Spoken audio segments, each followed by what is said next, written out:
I got me a little side-by-side, and it don't run. No bueno.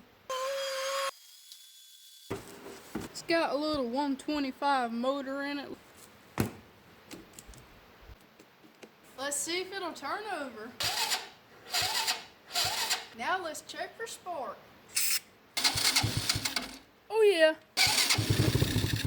Woo! Before we throw some gas in here, we're gonna pull the bowl off the carburetor and see if there's anything in there.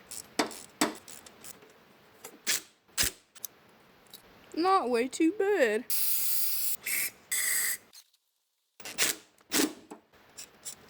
Since there's a bunch of rust and junk in this tank, we're just gonna strap a random tank on there. So we got fuel, spark, and air. Let's see if she'll fire up.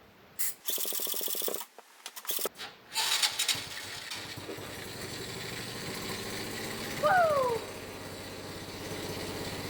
Let's take your first spin.